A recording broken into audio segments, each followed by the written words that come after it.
Hey hi guys, நாம் இன்னைக்கு உசாக் ஜிகிரோட episode 3 பார்க்க போறோம். இந்த எபிசோடோட ஸ்டார்டிங் சீன்ல நீ ஜிகானை கல்யாணம் பண்ணிக்கோ, அப்படி இல்லாட்டி இந்த வீட்டை விட்டு போயிடணும் அப்படிங்கிற மாதிரி சடாஹட் சொல்லும்போது இவ ஸ்டார்டிங்ல சிரிக்கிறா.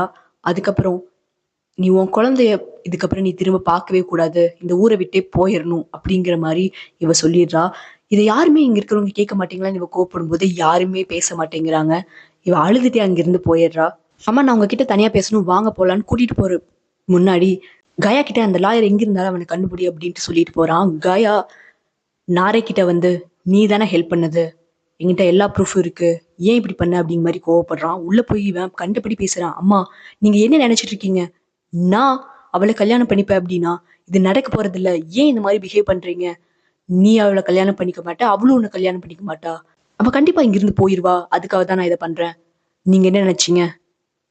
ஆலியா அவ பையனை விட்டுட்டு போயிருவா அப்படின்னா நீங்க ரொம்பவே தப்பு கணக்கு போட்டிருக்கீங்க. அது நடக்காது அப்படிங்கிற மாதிரி இவங்க பேசிட்டு இருக்கும் போதே உள்ள கயா வந்து இவ ஹெல்ப் பண்ணதை காட்டுறான். அது சிசிடிவில பதிவாயிருக்கு. அதை பார்த்ததும் ஜிகானுக்கு ரொம்ப கோவம் வருது. நீ என்ன குழந்தையா இருக்கான்? அந்த டெமிர் நம்ம குழந்தையத்தான் கிட்னாப் பண்ண பார்த்திருக்கான். அவங்க கையில மட்டும் குழந்தை மாட்டியிருந்தா என்ன ஆகுறது? நீ என்ன காரியம் பண்ணிருக்க தெரியுமா? அப்படி இப்படின்னு கண்டபடி திட்டுறான். நான் டெமிர் இப்படி வருவான், இவங்க அவங்க கிட்ட மாட்டிப்பாங்கன்னு நான் எதிர்பார்க்கல. நான் அவங்க எங்காவது போய் நிம்மதியா இருக்கும்னு தான் நான் நினைச்சேன். அம்மா இருக்கிற வரைக்கும் இங்க யாருமே நிம்மதியா இருக்க முடியாது. நீ என்ன நினைச்சிட்டு இருக்க? அம்மா உன்னை ஃபோர்ஸ் பண்ணி கல்யாணம் பண்ணி வச்சாங்க, அதுவும் நிலைக்கல. அண்ட் இப்போ உன்னை மறுபடியும் ஒரு நரகத்துக்குள்ள தள்ள பாக்குறாங்க. நீ என்ன பண்ண போற அண்ணா? அண்ட் நீ நீ கொஞ்சம் சின்ன பையனா இருக்கிறதுனாலதான் உன்னை ஆலியாவை கல்யாணம் பண்ணிக்கணும்னு அவங்க சொல்லாம இருக்காங்க. இல்லாட்டி நீ தான் ஆலியாவை கல்யாணம் பண்ணிக்கணும்னு சொல்லியிருப்பாங்க. கவலைப்படாத, நீ லவ் பண்ற பொண்ணை நீ ஒண்ணு கல்யாணம் பண்ண போறது கிடையாது. அண்ட் உனக்காகவும் ஏதாவது ஒரு பொண்ணை சூஸ் பண்ணி இவ்வளவுதான் நீ கல்யாணம் பண்ணணும்னு அவங்க நினைப்பாங்க. அவங்களோட பிடிவாதத்தினாலையும் கோவத்தினாலையும் அவங்களோட குழந்தைங்களோட வாழ்க்கை நாசமாகிறது அவங்க பார்த்துட்டே தான் இருக்காங்க அப்படிங்கிற மாதிரி பேசணும். அவங்க அம்மா வந்து பள்ளின்னு ஒரு அரைஞ்சிடறா. இது அவளுக்கு பிடிக்காம அங்கிருந்து அழுதுட்டே ஓடிடுறா. இந்த நேரத்துல ஆலியா ரூம்குள்ள இருக்க எல்லாத்தையும் அடிச்சு உடைச்சிட்டு இருக்கா அப்படிங்கிறது அங்க வேலை செய்யறவங்க வந்து சொல்ல ஜிகான் தான் போறான். போய் சமாதானப்படுத்துறான். அங்க போற ஜிகானை இவ கண்டபடி திட்டுறா. உங்களுக்கு கொஞ்சம் கூட வெக்கமா இல்ல? என் புருஷனோட இறுதி சடங்கு முடிஞ்சு ஒரு நாள் தான் ஆச்சு, அதுக்குள்ள நான் இன்னொருத்தனை கல்யாணம் பண்ணணும்னு நீங்க எப்படி எதிர்பார்க்கலாம்? நீங்க யாருமே அவங்க முன்னாடி ஒரு வார்த்தை கூட பேசல. ஏன் உங்களை கல்யாணம் பண்ணிக்கிட்ட பொண்ணு தற்கொலை பண்ணிக்கிட்டேன்னு இப்பதான் புரிஞ்சுக்கிட்டு எனக்கு அம்மாக்கு இப்படி ஒரு தாட் இருக்கிறதே தெரியாது. அண்ணா இதை பத்தி பேசிட்டேன், இது நடக்க போறது இல்ல அப்படின்னு ஜியான் சொன்னதுதான் இவ கொஞ்சம் நார்மல் ஆகுறா. சரி, ஓகே, ரொம்ப நல்லது, நானும் என் குழந்தையும் கிளம்பிடுறோம், அதை தவிர எனக்கு வேற எதுவுமே வேண்டாம் அப்படிங்கிற மாதிரி சொல்றா. டெனிஸ் இங்க இருந்து வர போறது இல்ல அப்படின்னு இவன் சொன்னதுமே, அவன் ஏன் பையன் உன்கிட்ட வளர போறது இல்ல, உன்ன மாதிரி அவன் இருக்க போறது இல்ல, உன்ன மாதிரி அவன் மாறவும் மாட்டான், அதுக்கு நான் அலோ பண்ணவும் மாட்டேன் அப்படின்னு சொல்லி ரொம்ப கோவப்படுறான். ஒரு விஷயத்தை புரிஞ்சுக்கோங்க, என்னால் உன்னை கல்யாணம் பண்ணிக்க முடியாது. அண்ட் டெனிஸ் வந்து ரொம்ப சின்ன குழந்தை, அவனுக்கு நான் தேவை, அவன் நான் இல்லாம இருக்க மாட்டான். இதெல்லாம் தான் உண்மை. இதை புரிஞ்சுக்காம இப்படி எல்லாம் பேசுறதுல எனக்கு கொஞ்சம் கூட விருப்பம் இல்லை. அப்படின்னா நீ தயவு செஞ்சு கனடா போயிரு. நான் ஒரு அம்மா, என் குழந்தைய விட்டுட்டு நான் போக முடியாது அப்படிங்கிற மாதிரி எவ்வளவு சொல்றா. அவளால பேச முடியாம அவனை அங்கிருந்து அனுப்பி விட்டுறா. அடுத்த நாள் காலையில நாரையோட புருஷன் வந்திருப்பான். இவதான் வர சொல்லிருப்பா. ஆக்சுவலா இந்த புருஷன் அடிக்கிறதுக்காக கை நீட்டினாலதான் அவ வீட்டை விட்டு வந்திருப்பா. இப்ப அவங்க அம்மாவே இவ பிரெக்னெண்டா இருக்கான்னு கூட பாக்காம கை நீட்டின அடிச்சிட்டனால இவ இங்க இருக்க மாட்டேன் அப்படின்னு சொல்லி கிளம்பி வந்திருப்பா. பட் அங்க இருக்கிற யாருமே அலோ பண்ண மாட்டாங்க. இவன் எச்சு பேசினதும் சாஹினுக்கு பிடிக்காம அவன் கூட சண்டை போட ஆரம்பிச்சிடறான். குறுக்க தடுக்க வந்த நாரேவை எதிர்பார்க்காம தள்ளி விட்டு அவளுக்கு அடிபட்டு அவளுக்கு ப்ளீட் ஆக ஆரம்பிச்சிருது. அதனால அவளை ஹாஸ்பிட்டல் கூட்டிட்டு போறாங்க எமர்ஜென்சினால. என்ன சுச்சுவேஷன் அப்படின்னா, அவளோட குழந்தை அவ நல்லா இருக்கா, பட் குழந்தை கொஞ்சம் ரிஸ்க்ல தான் இருக்கு. இன்னும் கொஞ்சம் அவ ஸ்ட்ரெஸ் ஆகாம கொஞ்சம் நார்மலா இருந்தா மட்டும்தான் அந்த குழந்தை காப்பாற்றப்பட முடியும் அப்படிங்கிற மாதிரி சொல்றாங்க. ஒரு 3-4 நாள் ரிசர்வேஷன் இருக்கணும் அப்படின்னு சொல்லிடுறாங்க. ஹாஸ்பிட்டல் ஆலியா தான் நாரிவை கொஞ்சம் டேக் கேர் பண்ணிப்பா. முடிச்சுட்டு வீட்டுக்கு வந்து பார்த்தா அவளோட திங்ஸ் எல்லாத்தையும் பேக் பண்ணி வச்சிருக்காங்க. அவளால் அது ஏத்துக்கவே முடியல. நான் என் பையனை பார்க்கணும் அப்படின்னு சொல்லுவா. பட் விட மாட்டாங்க. பட் ஜிகான் தான் கூட்டிட்டு வருவான். நாம போலாம், நம்ம இங்க இருக்க முடியாது, போலாம் அப்படின்னு கேட்கும்போது, அம்மா இது அப்பா இருந்த இடமா, அப்பா ரூம்ல தான் நான் இருக்கேன், நம்ம இங்கேயே இருக்கலாம் அப்படிங்கிற மாதிரி அவன் சொல்லுவான். இல்ல, நம்ம போயிடலாம், இந்த இடம் நம்மளுக்கான இடம் கிடையாது அப்படின்னு அவன் எவ்வளவோ சொல்லுவா. பட் அந்த குழந்தைக்கு அது புரியாது. இல்லம்மா, நம்ம இங்கேயே இருக்கலாம் அப்படின்னு அவன் சொல்லும்போது அடுத்த செகண்ட் அவனை தூக்கிட்டு உள்ள போயிருவாங்க. இவ ரொம்ப அழுவா, எதுவுமே பண்ண முடியாம அவளோட திங்ஸ் எடுத்துட்டு. அவளோட பாஸ்போர்ட் அதுல இருக்கும், பட் ஜிஹானோட பாஸ்போர்ட் அதுல இருக்காது. அப்படியே அவ அங்கிருந்து அழுதுட்டே கிளம்பிடுறா. பின்னாடியே ஜிகான் அவனோட ஆளுகளை அனுப்பி அவ எங்க போறா, என்ன பண்றா, எல்லாத்தையும் எனக்கு வாட்ச் பண்ணி சொல்லுங்க அப்படின்னு சொல்லுவான். ஹோட்டல் போனா அவளோட கார்ட்ஸ் எதுவுமே ஒர்க் ஆகாது, அவளோட கெனடியன் கார்ட்ஸ் எதுவுமே. அதனால போய் ஏடிஎம்ல வித்ட்ரா பண்ணலான்ட்டு போவா. பின்னாடியே போய் பார்த்தா ஏடிஎம்ல இருந்தும் பணம் வராது. என்னடா பண்றதுன்னு முழிச்சிட்டு இருக்கிறப்போ இதை ஜிகான் கால் பண்ணி அவங்க 2 பேரும் சொல்லுவாங்க. பின்னாடி வந்த ஆளுங்க, நீங்க அவளுக்கான பேமெண்ட்டை பண்ணிருங்க ஹோட்டல்ல அப்படின்றவாங்க. சரி, இன்னைக்கு ஒரு நைட் மட்டுமான பேமெண்ட்டை மட்டும் நம்ம கையில இருக்கும், அவளுக்கு அந்த பணத்தை கொடுத்து நம்ம ஸ்டே பண்ணிக்கலாம் அப்படின்னு சொல்லிட்டு வந்து பார்த்தா யாரும் பே பண்ணிருக்காங்கன்னு அவளுக்கு தெரியுது.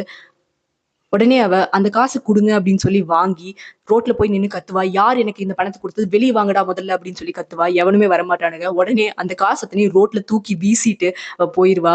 இது அத்தனையுமே அவனுங்க வீடியோ எடுத்துருவானுங்க. ஆக்சுவலா ஆலியாவோட பேங்க் அக்கௌண்ட் கொஞ்சம் பிளாக் ஆயிருக்கு. அதனால தான் எந்த ஃபண்டும் ட்ரான்ஸ்ஃபர் ஆக முடியல. அதனால சரி ஓகே பேங்க் ஓரியன்டா போய் பார்க்கலாம்னு சொல்லி நாரேவோட ஹஸ்பண்ட் பேங்க்ல தான் ஒர்க் பண்ணிட்டு இருப்பான். அவனை போய் பார்க்கறா. இந்த மாதிரி இப்படி இருக்கு அப்படின்னு சொல்றப்போ அவன் தான் அந்த பிரச்சனையை கிளியர் பண்ணி கொடுக்குறான். அது மட்டும் இல்லாம உங்களுக்கு நடந்த விஷயங்கள் பத்தி நான் தெரிஞ்சுக்கிட்டேன். அதனால நான் உங்களுக்கு ஒரு லாயரை அப்பாயிண்ட் பண்றேன். நீங்க கேஸ் போட்டீங்கன்னா கண்டிப்பா உங்க பையன் உங்ககிட்ட வந்துருவான் அப்படிங்கிற மாதிரி சொல்றாங்க. எனக்கு கேஸ் போட்டா நான் இந்த மாதிரி ஜிகானை ஷூட் பண்ணிருக்கேன், அந்த ப்ராப்ளம் வெளியே வரும். அதனால என் சைட் கேஸ் ஸ்ட்ராங்கா நிக்குமான்னு எனக்கு தெரியல அப்படிங்கிற மாதிரி சொல்றா. இங்க இருக்கிற லாயர்ஸ் யாருமே அல்பர்ஸ்க்கு எதிர்த்து போராட மாட்டாங்க. அதனால எனக்கு தெரிஞ்ச ஒரு லாயர் இருக்காங்க, நான் அவனை கூட்டிட்டு வரேன், நம்ம மீட் பண்ணலாம் அப்படிங்கிற மாதிரி சொல்லி அனுப்பிடுறான். இந்த நேரத்துல இவங்க வீட்டுக்கு போனா இந்த 2 எனிமீஸ் ஒரே இடத்துல இருக்காங்க. என்னன்னு பார்த்தா சடாஹட், உன் பையன் பார்த்த வேலைனால என் பொண்ணோட பிரெக்னன்சி இப்ப ரிஸ்க்ல இருக்கு. அவன் இதுக்கு மேல என் பொண்ணு இருக்கிற பக்கமே திரும்ப கூடாது அப்படிங்கிற மாதிரி வான் பண்றா. இதெல்லாத்தையும் கேட்டு கோவப்பட்ட அவ அதே மாதிரி உன் பையன் இருக்கான்ல, அவனும் என் பொண்ணு பின்னாடியே தான் சுத்திட்டு இருக்கான். அவன் இனிமேல் என் பொண்ணு பக்கத்துலயே வரக்கூடாது. நீ சொல்லிடு அவனை லவ் பண்ணல அப்படின்னு சொல்லு அப்படிங்கிற மாதிரி அவங்க அம்மா சொல்வா. வேற வழி இல்லாம ஜெரின் நான் அவனை லவ் பண்ணல அப்படின்னு எல்லாரும் முன்னாடியே சொல்லிடுறான். இது கயாக்கு பயங்கர கோவமா இருக்கு.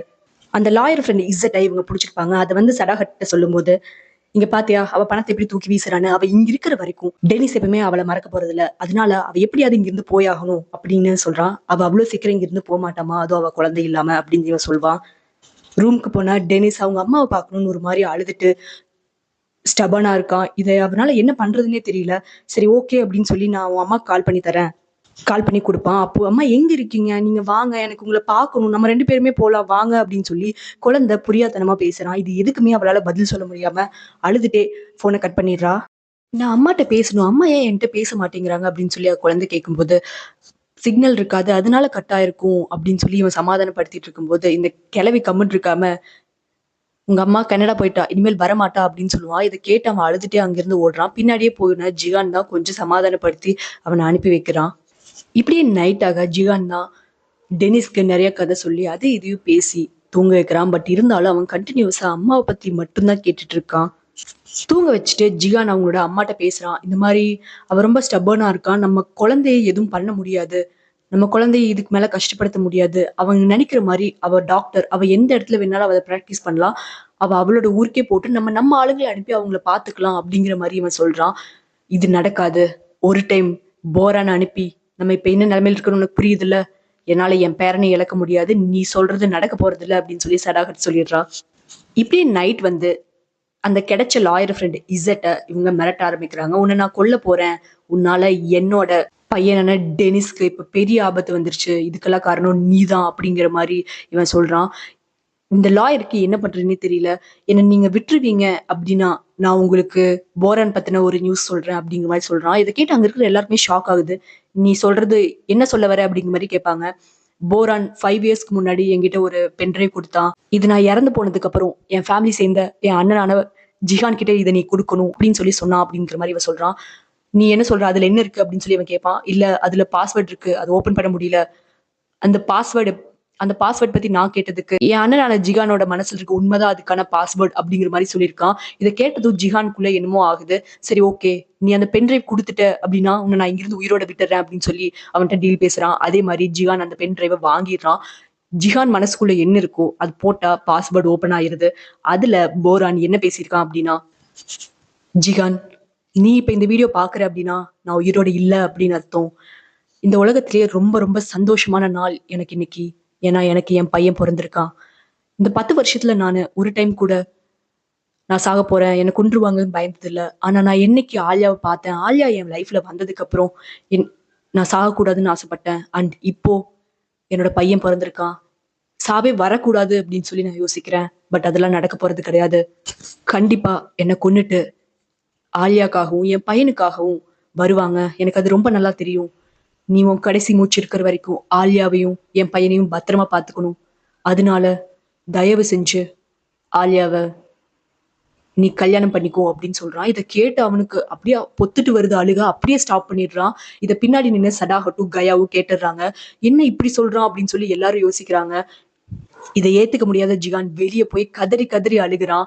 என்ன பண்றதுன்னு தெரியாம முழிக்கிறான். அவன் சொன்ன விஷயங்களை யோசிச்சு பாக்குறான். என்ன சொல்றான் அப்படின்னா, இந்த கதையில என் ஒய்ஃப் ஆலியாக்கு என்னை பத்தி எதுவுமே தெரியாது. அவ ஒரு இன்னசென்ட். அம்மா அவளை கண்டிப்பாக யாருக்காவது கல்யாணம் பண்ணி வைக்கணும்னு நினைப்பாங்க. பட் அதுக்கெல்லாம் நீ விட்டுறாத. அவளை நீ கல்யாணம் பண்ணு, என் பையனை நீ பத்திரமா பாத்துக்கோ அப்படிங்கிற மாதிரி சொல்லியிருப்பான். ஆலியா மட்டும்தான் என் லைஃப்ல நான் கஷ்டப்படுற காலத்துல எனக்கு ஒரு ஒளியாவும் வெளிச்சமாவும் இருந்து நான் என்ன பத்திரமா பாத்துக்கிட்டா. அவளுக்கு எதுவும் ஆயிடக்கூடாது, என் பையனுக்கும் எதுவும் ஆயிடக்கூடாது அப்படிங்கிற மாதிரி சொன்னதெல்லாம் யோசிச்சு அவன் நினைச்சு அழுகிறான். இப்படியே மார்னிங் ஆகிட ஆலியா நாரேவோட ஹஸ்பண்ட் ஒரு லாயர் கூட்டிட்டு வந்திருப்பான். அவன் கூட மீட்டிங் போடுறாங்க. இந்த மீட்டிங் கரெக்டா நடக்கிறது ஒரு போலீஸ் ஸ்டேஷனுக்கு பக்கத்துல. இந்த தூரத்துல இருந்து ஜிகானோட ஆட்களும் பார்த்துட்டு தான் இருக்காங்க. அப்போ அந்த லாயர் என்ன சொல்றான் அப்படின்னா, நீங்க சொல்ற மாதிரி உங்களோட பையனோட கஸ்டடி என்னால வாங்கி தர முடியும். இப்ப பிரச்சனை என்னன்னா, நீங்க அவனை கண்ணால சுட்டதுதான். அதை அவங்க வெளிக்கொண்டு வந்தாங்க அப்படின்னா இந்த கேஸ் அவ்வளவா நிக்காது அப்படிங்கிற மாதிரி சொல்றான். அதுக்கு ஆலியா என்ன சொல்றா அப்படின்னா, கண்டிப்பா அதை அவங்க வெளியே கொண்டு வர மாட்டாங்க. இது அவங்களோட ஹானர் சம்மந்தப்பட்டது. அதனால அப்படி நடக்காதுன்னு நான் நம்புறேன். எனக்கு உங்களுக்கு எவ்வளோ பேமெண்ட் பண்ணணும் அப்படிங்கிற மாதிரி கேட்கும்போது, எனக்கு ரொம்ப அதிகமான பேமெண்ட் தான் வேணும். பட் அதை நீங்க பண்ண வேண்டிய அவசியம் இல்லை. உங்களோட பையனை நான் வாங்கி கொடுத்த அடுத்த செகண்டே அவங்களோட சொத்துல உங்களுக்கான பங்கையும் பிரிச்சு கொடுத்துருவேன். அதுல இருந்து எனக்கு ஒரு பர்டிகுலர் அளவு லேண்ட்ஸை நான் வாங்கிக்கிறேன். அதுதான் என்னோட இது அப்படிங்கிற மாதிரி சொல்றான். அதுக்கு ஆலியா ஒத்துக்கவே இல்லை. நீங்க என்ன நினைக்கிறீங்க? அவங்க கிட்ட இருந்து எனக்கு தேவைப்படுறது என் பையன் மட்டும்தான். அவங்களோட சொத்து பத்தி எதுவும் கிடையாது. என் பையன் என் கைக்கு வந்த அடுத்த செகண்ட் நான் என் கனடாக்கு போயிருவேன். அங்க என்கிட்ட ஏகப்பட்டது இருக்கு. அதுல இருந்து நான் ஏர்ன் பண்ணி நான் உங்களுக்கு தரேன். மித்தபடி அல்பர்ஸ் கிட்ட இருந்து வாங்கி உங்களுக்கு தரோம் நீங்க எதிர்பார்க்காதீங்க அப்படிங்கிற மாதிரி சொல்லும்போது, இந்த நாரையோட ஹஸ்பண்ட் கூட நாரைக்கும் நிறைய இருக்கு, அதுல இருந்து வாங்கி கூட நான் உங்களுக்கு ஹெல்ப் பண்றேன் அப்படிங்கிற மாதிரி சொல்லுவான். இதெல்லாம் உங்களோட உரிமை அப்படின்னு பேசிட்டு இருக்கும்போது ஜிகானுக்கு இந்த விஷயங்களை பத்தி சொல்லி ஜிகான் அங்க வந்து நேரா ஆலியாவை இழுத்துட்டு போறான். ஆலியா இல்ல நான் வரமாட்டேன் அப்படின்னு சொல்லி பின்னாடி போகும்போது கார்ல இடிக்க போகும். அப்ப 2 பேரும் எடறி கீழே விழுந்துருவாங்க. இது நடக்கிறது ஒரு போலீஸ் ஸ்டேஷனுக்கு முன்னாடி அப்படிங்கறனால ஏதோ ப்ராப்ளமா அப்படின்னு சொல்லிட்டு போலீஸ் வராங்க. அப்போ ஆலியா, உங்களுக்கு எந்த பிரச்சனையும் வர வேண்டாம், இதை நான் பாத்துக்கிறேன், தயவு செஞ்சு நீங்க இங்கிருந்து போங்க, இங்கிருந்து எஸ்கேப் ஆயிருங்க அப்படிங்கிற மாதிரி சொல்லிடுறா ஜிகான அடுத்த செகண்ட் அங்கிருந்து போயிடுறான்.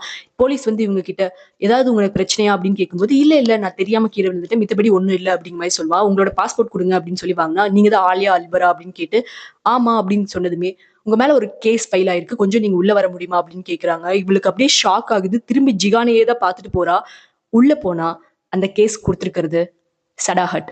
என்ன கேஸ் அப்படின்னா, ஆலியா அவளோட பையனான ஜிஹான சுட்டிருக்கா அப்படிங்கிற கேஸ் கொடுத்திருக்கா. இதனால அவளை ஜெயில போடுறாங்க. கொஞ்ச நேரத்திலேயே ஜிஹான் அவனோட லாயரோட உள்ள வந்து அவனோட எஃப்ஐஆர் சம்திங் அந்த மாதிரியான டீட்டெயில்ஸ் எல்லாம் கொடுத்துட்டு இருக்கான். கொடுத்துட்டு அவன் நேரா வர்றது ஆலியா கிட்டதான். ஏன்னா எல்லா டீட்டெயிலும் சொல்லியாச்சா அப்படிங்கிற மாதிரி இவ கேட்பா. இல்ல இன்னும் சொல்லல, நாளைக்கு தான் சொல்ல போறேன், நீ நினைச்சா அதை மாத்த முடியும் அப்படிங்கிற மாதிரி சொல்றான். எனக்கும் உன் அம்மாக்கும் எந்த வித்தியாசமும் கிடையாது. நீ நல்லவன் நான் நினைச்சேன், ஆனா இப்படி ஒரு மோசமானவன் நான் எதிர்பார்க்கவே இல்லை. நான் என்ன அன்னைக்கு ஒண்ணு வேணும்னு சுட்டேன், அது ஒரு ஆக்சிடென்ட். அது மட்டும் இல்லாம அன்னைக்கு உன் உயிரை காப்பாத்துனது நான் தான். இதெல்லாத்தையும் எப்படி உங்களால மாத்தி சொல்ல முடிஞ்சது அப்படிங்கிற மாதிரி மோசமா திட்டுறா.